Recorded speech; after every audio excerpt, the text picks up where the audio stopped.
Okay, तो start करते हैं आज का अपना सेशन। ठीक है।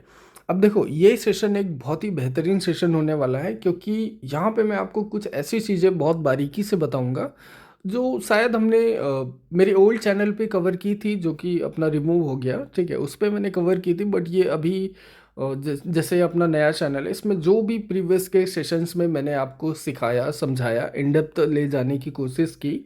ठीक है। वहाँ पे एक बहुत इंपॉर्टेंट पॉइंट छूट रहा था, जिसको मुझे आपको सिखाना था, जो कि मैंने सोचा कवर करूँ। ठीक है। अब देखो, जैसा कि हम बाइनरी ट्रेडिंग करते हैं, वहाँ पे हमारा जो मेन फोकस होता है कैंडल पे, क्योंकि हम कैंडल ट्रेड करते हैं, फिर वो कोई भी मिनट की हो, हम कैंडल को ट्रेड करते हैं, राइट। तो कौन सी कैंडल कब बनेगी, क्यों बनेगी, कैसे बनेगी, क्या क्लोजिंग प्राइसेस होंगे, ठीक है, क्या बॉडी साइजेस होंगे, वगैरह वगैरह, अगर हमें जानना और समझना है तो हमें समझना पड़ेगा कैंडल बनने के पीछे के बैकग्राउंड के जो पूरा कॉन्टेक्स्ट है ना, तो हमें उसको समझना पड़ेगा। और उससे पहले हमें कैंडल के मूवमेंट, मतलब जो एक डायरेक्शन होता है, वो डायरेक्शन क्यों बनता है, क्योंकि जो भी कैंडल होती है वो एक किसी ना किसी माइनर या बड़े डायरेक्शन के अंडर आती है, राइट। तो ऐसे सिचुएशन, ऐसा डायरेक्शन कब, क्यों, कैसे बनता है, वो हमें समझना पड़ेगा। ठीक है। फिर हम कैंडल पे फोकस कर पाएंगे, और कैंडल को अगर बारीकी से समझना है, टारगेट करना है, ट्रेड करना है, ठीक है, तो हमें हर बैकग्राउंड की चीज़ों को ऑब्जर्व करना सीखना पड़ेगा। All right. अभी देखो, यहाँ पे मैं आपको पहले तो बैकग्राउंड हिस्ट्री दिखाऊंगा, जिससे कि मतलब बहुत से लोग होते हैं जिनको बैकग्राउंड की हिस्ट्री देख के सीखना समझना मतलब सही लगता है। तो पहले तो आप ये बैकग्राउंड हिस्ट्री देख लो, कुछ भी समझ में आता है तो आप समझ जाना। ठीक है, मेरे को तो ये कंप्लीट नॉर्मल मार्केट लग रहा है। और यहाँ पे सबसे इंपॉर्टेंट बात ये भी है, पहले तो ये आप देख लो, ठीक है, कि एक सबसे बढ़िया प्रॉफिटेबल सिचुएशन वो होती है जहाँ पे एक कंप्लीट नॉर्मल मार्केट हो। नॉर्मल मार्केट हमें कैसे ढूंढना है वो भी मैं यहाँ आपको बताऊंगा। ठीक है। ये देख रहे हो, ये कंप्लीट नॉर्मल मार्केट है, और यहाँ पे पहले तो ये देख लो, ये जो पेयर है इसका परसेंट देखो कम है, बट ये एक प्रॉफिटेबल पेयर है। ठीक है। ये यहाँ से लेके यहाँ तक मार्केट नीचे आया, देन ये यहाँ से ऊपर गया। ठीक है। प्रीवियस में भी और करंट सिचुएशन में भी जो मार्केट का मूवमेंट है, इसमें देखो, तो ये देख लो, यहीं से ये यहाँ नीचे, देन ये ऊपर, देन इतना नीचे, और नेक्स्ट ये अगेन ऊपर जाएगा। ठीक है। यहाँ पे क्या हुआ कि मार्केट ट्रेंडी है, और बीच में कुछ जिगजैग के मूवमेंट्स इधर क्रिएट हुए हैं, प्रीवियस सिचुएशन में भी और करंट वाले, मतलब प्रीवियस का जो डायरेक्शन था उसमें भी ट्रेंडी सिचुएशन थी, और ये वाला भी, करंट वाला भी। अब देखो, यहाँ पे एक कैच है, ये जो सपोर्ट पॉइंट देख रहे हो, ये वाला, और ये जो ओपन एरिया है। ठीक है। अब क्या है, बहुत सारे लोगों के दिमाग में आएगा, ये जो अपना ओपन एरिया है ना डाउन के लिए, बहुत सारे लोगों के दिमाग में आएगा कि सर ये ओपन एरिया है, डाउन के लिए भी तो ओपन है, इधर भी तो मार्केट आ सकता है, एनी सिचुएशन कुछ भी बन सकता है मार्केट में टारगेट। ठीक है, डायरेक्शन। तो ऐसा नहीं होता, क्योंकि आपको समझ में आना पड़ेगा कि ये सिचुएशन एक ट्रेंडी है, मार्केट नॉर्मल जिगजैग फॉलो कर रहा है। अभी देखो, मैं यहीं पे सब क्लियर कर देता हूँ, नेक्स्ट पे मैं कॉल के लिए ट्रेड लूंगा। ठीक है। और यहाँ पे मैं कुछ चीज़ें आपको नोटिस करवाऊंगा, और फिर मैं आपको पूरा और बारीकी से समझाता हूँ। ठीक है। ये यहाँ पे मैंने कॉल के लिए ट्रेड ले लिया, क्योंकि यहाँ पे बायर्स का बेस बना है, और यहाँ पे एक ब्रेकआउट मूवमेंट क्रिएट होने वाला है, मेरे को बहुत क्लियरली समझ आ रहा है। और यहाँ पे ये कुछ चीज़ें नोटिस करवा रहा हूँ। पहले तो ये कैंडल ऊपर जाएगी 100%, और ये जो सपोर्ट पॉइंट देख रहे हो, ठीक है, ये सपोर्ट एरिया, और ये टॉप का बॉडी से ले लेते हैं। अब यहाँ पे आप देखो, ये जो विक का ओपन पॉइंट है ना, ये जो विक का हाई, या विक अभी इसको बोल सकते हैं कि ये विक अभी ओपन है, बट मार्केट क्या है, बॉडी पॉइंट को कवर करके एक छोटे से माइनर रेंज में चल रहा है, फ्लैट रेंज।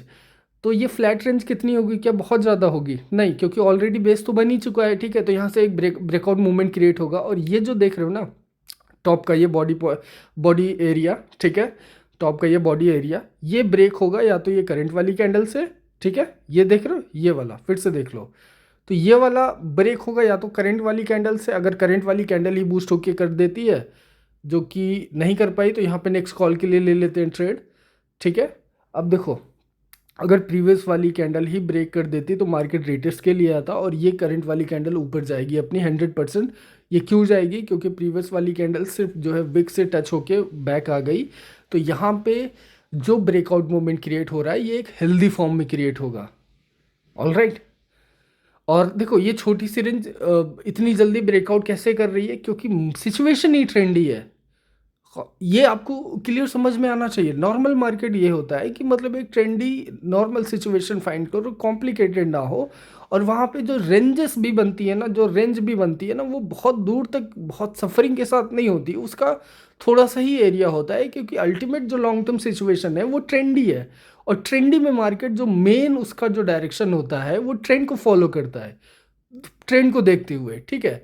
तो यहाँ पे जो छोटा सा ये रेंज क्रिएट हुआ, जो सफरिंग इधर क्रिएट हुई, देख लो कैसे ब्रेक हो रही है, ठीक है। अब देखो करंट वाली जो कैंडल थी अपनी, इसने बॉडी को ब्रेक किया, और ये जो नई कैंडल अपनी है ये भी कॉल के लिए बनेगी। अब देखो ये जो विक वाला पार्ट था, ठीक है, इसने ऑलमोस्ट कवर किया बट पूरी तरह से नहीं। और ये वाला बॉडी पार्ट देख लो, ठीक है, ये प्रीवियस का हाई था, ठीक है, ये बायर्स का प्रीवियस का हाई था। और करंट वाली कैंडल देख लो, इसको भी कवर करने का ट्राई कर रही है, फुल करने का। और जो प्रीवियस का इसका ये विक वाला पार्ट, ये देख रहे हो, ये विक वाला पार्ट, इसको भी करंट वाली कैंडल देख लो ऑलमोस्ट टच कर रही है, या हो सकता है इसको ब्रेक कर जाए, ठीक है।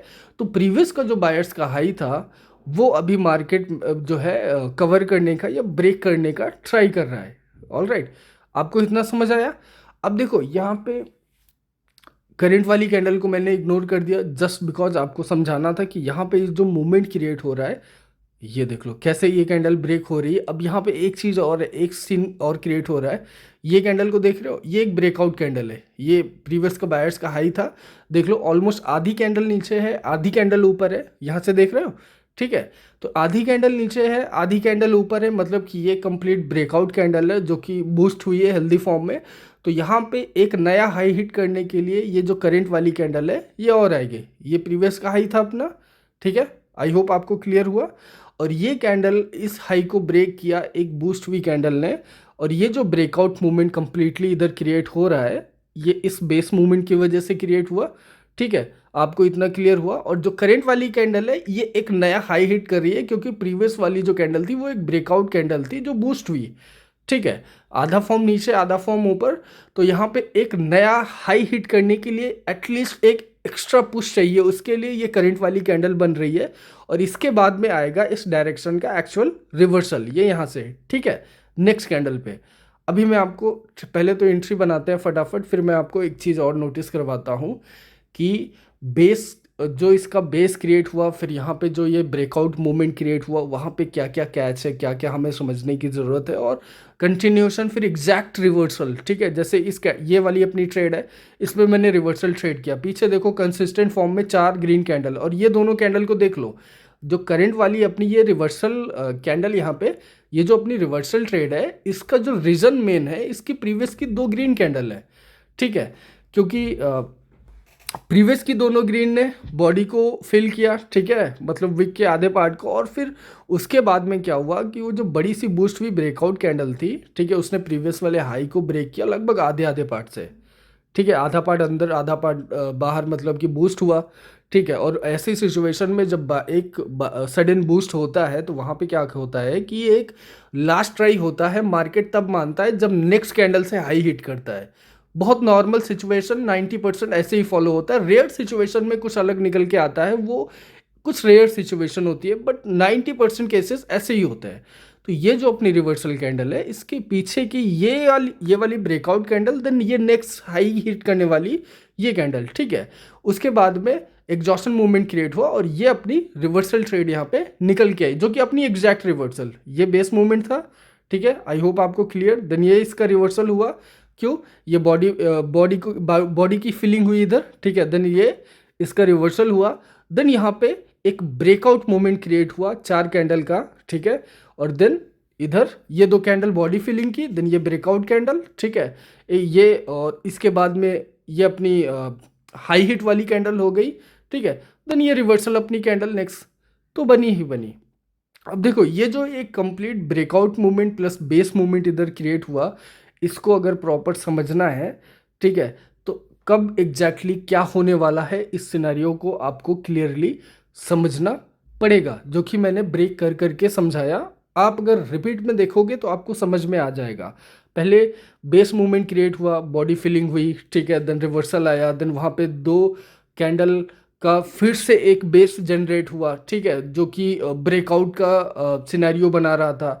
वहाँ पे फिर देन ब्रेकआउट की कैंडल आई, ठीक है, ये देख रहे हो यहाँ, वहाँ पे फिर एक ब्रेकआउट की बड़ी कैंडल है जिसका हाफ पार्ट नीचे देन हाफ पार्ट ऊपर, मतलब बूस्ट हुई, ठीक है। ऐसी सिचुएशन में 90% मार्केट क्या करता है कि नेक्स्ट कैंडल पे एक अपना हाई हिट करके, मतलब अपना ईगो सेटिस्फाई करके वगैरह बोल सकते हो, ठीक है। तो वहाँ पे वो बूस्ट होता है, तो नेक्स्ट कैंडल वो हाई हिट वाली हो गई, देन वहाँ पे एग्जॉस्शन मूवमेंट क्रिएट हुआ और नेक्स्ट उसकी रिवर्सल बनी।